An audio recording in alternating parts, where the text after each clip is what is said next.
Bakunzi ba Gasaro TV tubahaye ikaze murere mu mpande zose z'isi. Ndabashima cyane wowe wakoze subscribe, no kuri uruwingenzi kuri twe, ndetse nawe tubana mu biganiro byacu utarakoze subscribe umunsi ku wundi, ntabwo nareka kugushimira cyane. Nsuhuza cyane rero abantu bari mu Rwanda, abari East Africa, ntabwo nakwibagirwa bari muri diaspora. Ndabakunda cyane, umwanya wayo mufata mugakurikira ibiganiro byacu, mbabwira ngo abarundi ni ukuri nimuhezagirwe. Hanyuma rero uyu munsi mbazaniye inkuru. Ni inkuru itari nziza, ni inkuru ibabaje, ni inkuru ndetse idashimishije habe na gato. Benshi baraza kwibaza atari ko se muri iyi minsi amakuru menshi turi kumva ko ari amakuru ababaje, ndetse nanjye nibaza ngo kubera iki uyu mwaka wa 2022 amakuru ababaje ariyo ari kugenda aba menshi, cyangwa se ari kugenda agaruka kurenza amakuru ashimishije. Iki kibazo nibajije ngira ngo nawe ubwawe wakibaza. Impamvu rero mvuze aya magambo ntangiriye inkuru ni iyihe. Mu minsi yashize ngira ngo nabagejejeho inkuru y'umusore bita Yago TV Show, ariko amazina ye nyakuri akaba ari Nyarwaya Innocent. Iyo mvuze Yago TV Show nuko ari ryo zina benshi bamwita, cyangwa se benshi bamuziho kubera YouTube channel yitwa Yago TV Show. Hanyuma rero ngira ngo nabagejejeho inkuru mbabwira ibyamubayeho, ndetse nawe nyir'ubwite nkuko agenda akomeza abigaruka hard updates umunsi ku wundi. Hari bamwe wenda bagiye bavuga ati ntago YouTube channel yavuyeho, ndetse abandi bibaza ati se iyo YouTube channel yavuyeho ko hari rimwe na rimwe izina ritagaragara. Ariko reka mvuge ko ibyo ntago twabyinjiramo twebwe, kubera yuko ukuri k'umuntu burya niwe ubukuzi, cyangwa se ukuri nyirako niwe ubukuzi. Benshi rero byarababaje, ndetse benshi mukomeza munyandikira uti turababaye, dufite agahinda, na komenti zanyu benshi ndazibona. Ariko reka nongere mvuge ngo mwaba YouTubers mwe twabaye iki? Urukundo ruri hehe? Kubera iki inzangano, ndetse navuga ngo n'amashyari byajya imbere kuko bikaba umuco? Ibi bintu twabiretse tugakundana, tugatahiriza umugozi umwe, ndetse navuga ngo niba mugenzi wanjye hari icyo andusha ahubwo nkamwegera, gukopera burya n'umuco mwiza, nkavuga nti mugenzi wanjye kubera iki kintu akigeraho, njyewe ndabura iki? Ese ubigenza uti? Ese ubikora uti? Hanyuma wo kugira ngo nukuri benshi dukomeze tuvuga ngo twatereshejwe ama-strikers. Kuko urareba ugasanga niba mugenzi wanjye umunsi atereshejwe striker, ejo itereshejwe undi, ejo bundi undi, gutyo.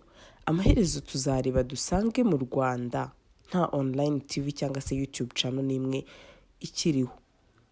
Ese nzarakarira mugenzi wanjye mite nkora iki? Mite muri reportinga. Nimara kuri muri reportinga, ejo undi tujyane ikibazo muri reportinge, cyangwa se wandi reportinge, gutyo. Ese ibyo bintu bizahirira he? Hari ikintu bimaze, ari inyungu irimo kuba mugenzi wawe hari icyo yakurusha, ahubwo kugira ngo umwigireho ukavuga uti reka ngira ishyari? Nukuri ntago ari byiza, nta nubwo ari umuco mwiza. Ni n'ibintu navuga ngo bibabaje cyane muri aka kazi kacu, twakagombye kureka. Impamvu rero nari ngarutse kuri YouTube channel ya Yago, ndetse harimo na za Dream TV, hari n'izindi nyinshi nge naganiriye na ba nyirazo, bambwira ati baduteresheje ama-strikers. Nukuri ntago bikwiye. Impamvu ngarutse kuri iyi nkuru mfite agahinda, nukuri kw'Imana ntimwumve mvuga mutekereze wenda kanindi impamvu, ariko birababaje, biteye agahinda, ndetse biteye n'ikimwaro. Tugira isoni, cyangwa se ndetse tugira ikimwaro. Benshi bari kwibaza ati ariko mu ba YouTubers ntago ibintu twari tubizi, se byagenze bite ko twari tuzi ko mugirana urukundo? Ariko reka mbabwire ngo noneho uyu mwaka benshi nibwo bagiye bamenya ukuri kw'ibintu, cyangwa se ukuri ku kibuga turimo. Rero impamvu ngarutse kuri iyi nkuru, hari mugenzi wacu, ndetse navuga ko ari umunyamakuru mugenzi wacu, nawe ibi byamaze kubaho. Iyi saha bakaba bamuripotinze. Navuga yuko nawe ibyabaye kuri Yago nawe ari byo bintu byamubayeho. Uwo nta wundi rero ni umusore witwa Jado ngira ngo benshi muramuzi, afite Iris TV. Akaba ari umusore, ndetse navuga ko muri iyi minsi bari gukora ibiganiro byiza, ndetse navuga yuko aratangiye kwigarurira imitima ya benshi. Uyu musore rero mubibikije gatoya nsubiye inyuma, ngira ngo muramwibuka yuko yakoze kuri YouTube channel ya Isimbi TV, aho niho benshi bagiye bamumenyera, aho yakozeyo ibiganiro bigiye bitandukanye, ndetse arahava, ahavuye yerekeza ku yindi YouTube channel bita Big Town TV kuri uyu munsi, aho uyu munsi Bakti abarizwa ariwe na nyirayo.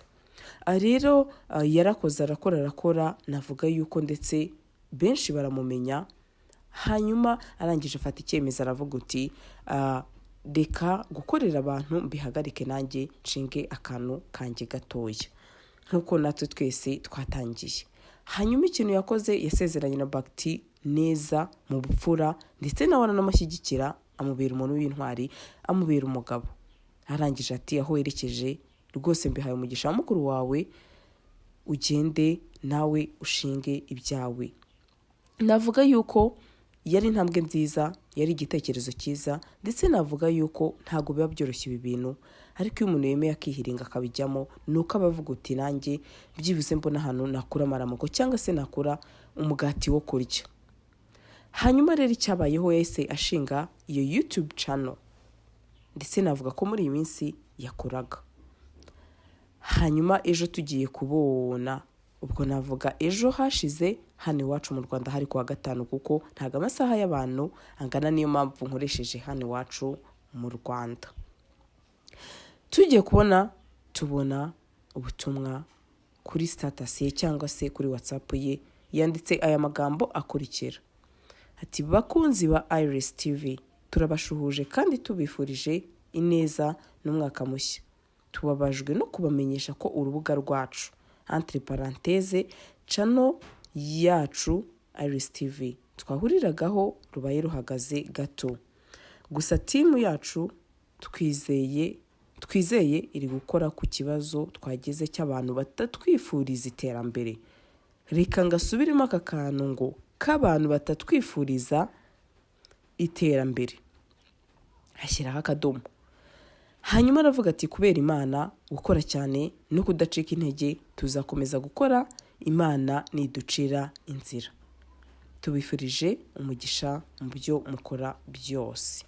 Hanyuma ngira ngo kuri WhatsApp ye uko mbibona yanabishyize kuri community ya YouTube channel ye. Hanyuma hasi yanditse ngo pray for us, ashyiraho akantu kari kudusaba cyangwa se ka kantu kameze nk'ako gushimira. Inshuti zanjye, birababaje, biteye agahinda. Ntago nareka kuvuga ngo uyu munsi yagaratakata abantu inzangano, ejo Dream TV inzangano, ejo bundi mugenzi wacu nawe Jado agatakati inzangano. Ibi bintu by'inzangano kuko twabiretse. Ndetse navuga ko nagerageje njyewe nk'umuntu, navuga ko n'ubundi tubana mu buzima bwa buri munsi, nagerageje kuvugisha uyu musore. Arambwira ati ku munsi wo kuwa gatatu nari natereshejwe strike, ndayitereshwa ariko ndatuza, nkomeza kuba navuga uti bizarangira nkuri. Ati ngiye kubona mbona no ku munsi wo kuwa gatanu s'il play, ubwo haciyemo umunsi umwe, umuntu arangije arongera akora iki, arongera amuteresha indi striker. Hanyuma arangije uwo muntu ikintu ngo yaramureze ngo mu magambo ye ngo harimo ngo amagambo ngo mabi. Inshuti zanjye, kugira ngo ibi bintu mubone yuko harimo ikibazo, turibaza YouTube channel wenda benshi bakomeje bagenda babimbaza tese nta hantu warega ntaki, ngire ngo mbasubirize no muri audio mugiye kumva. YouTube channel ni amarobo rero, iyo uvuze uti no muri reportinze iki kintu, mfashe dufata urugero rwa YouTube channel runaka, ndayireportinze ndayireze ntiwenda harimo ibintu bibi cyangwa se bantutse, kubera ko ari amarobo ntago ufite ububasha bwo kuba wavuga ngo ni umuntu muri kuganira direct ahita agira icyo akora akagutera iyo strike. Impamvu mbisobanuye nuko benshi bakomeje bagenda bambaza ati se nta kuntu mwakandikira YouTube yego hari uburyo kirunaka bavugana nayo, ariko nanone birashoboka yuko YouTube channel y'umuntu yaza cyangwa se ntinazi, kubera ko biriya bikorwa n'amarobo. Benshi nabonye icyo kibazo mukimbaza cyane ati se n'ahantu mwakiregura ibintu nk'ibyo. ndabasubije. Nshuti zanjye, ubwo uno musore Jado mu magambo ye twavuganye mu ijoro ryashize navuga kuri telefone, yambwiye uti Gasa, ati umuntu yandipotinze avuga yuko ngo hari video yanjye ngo ntibavuzemo ibintu bitari byiza. Ese nimba koko nkoze video hakavugirwamo amagambo atari meza, umwanzuro mwiza nka mugenzi wanjye ni wo kundipotinga, cyangwa umwanzuro mwiza ni wo kunyegera uti nshuti yanjye nkawe dukora ibintu bimwe, ahangaha uri gutandukira cyangwa se uri kurengera, ibi bintu wakoze ntabwo ari byiza, ubutaha ntukabikore. Aho kugira ngo ahubwo iyi saha wihutire kuvuga ngo njyewe nakoze iki ngiki, mugenzi wanjye yakoze iki ngiki, reka mite mugira iki, reka mite mutura hasi. My friends, ibi bintu ni ugutura umuntu hasi, kuko nimba ariho hantu umuntu aba avuga ngo yakura icyo kurya cyangwa se yakura n'urwo rukweto ukamufata ukamukubita hasi kuriya, ntabwo ari ibintu byiza vraiment. Ni ibintu biteye agahinda, ni ibintu navuga ngo bitari byiza habe namba, ni ibintu bibabaje. Nitubireke inzangano, amashyari, amatiku, ibi hari ikintu na kimwe bimaze. Inshuti zanjye, nidushyigikirane, nitureke inzangano. Ndetse ntabwo nareka kuvuga ko uyu musore twavuganye atishimye, ntabwo yari yishimye. Yavuze ati ariko nta kibazo, ati bapfa kuba batanciye amaboko, ati n'ubundi nibikunda bizakunda, nzagaruka mu kibuga muzambona, ati ariko nibitanakunda nta kundi nzashakira ubuzima ahandi. Nimba umuntu yakiringa ari umwana w'umusore cyangwa se umwana w'inkumi, ukaba wamufata ukamuteresha strike kubera yuko wowe muri we wumva utifuza iterambere rye, urumva twaba twerekezaye. Ese wowe uri kubikora, niba ufite online TV, ejo n'ejo bundi we nibikubaho bizagushimisha? Nukuri kw'Imana, nitugire umutima w'ubumwe, nitugire umutima w'abantu, nitugire umutima wa kimuntu, nitwunga ubumwe, nidushyire hamwe. Iki kintu ndahora nkigarukaho, ndahora nkivuga, ntabwo nareka gukomeza nkibabwira. Rwose njyewe ntabwo navuga ko umuntu ushobora gufata mugenzi we akamuteresha strike. Nukuri kw'Imana ni ubugwari, ndetse navuga yuko ni n'umuco mubi, kuko niba ateye imbere mugenzi wawe ntabwo byakakubabaje.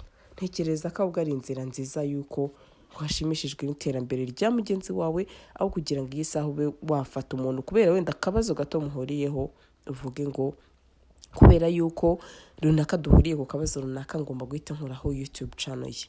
No, gusa icyo nasoza navuga ngo Imana ihora ihoze.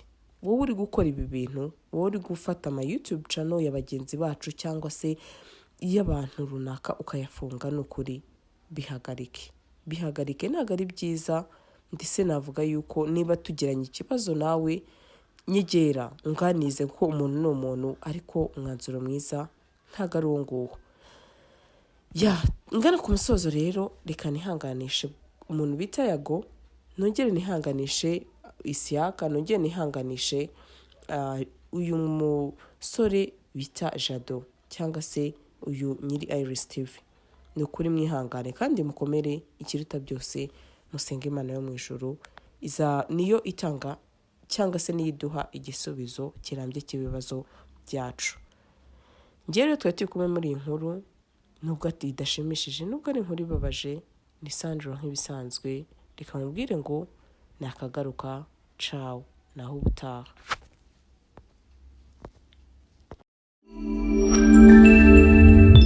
Gasaro TV.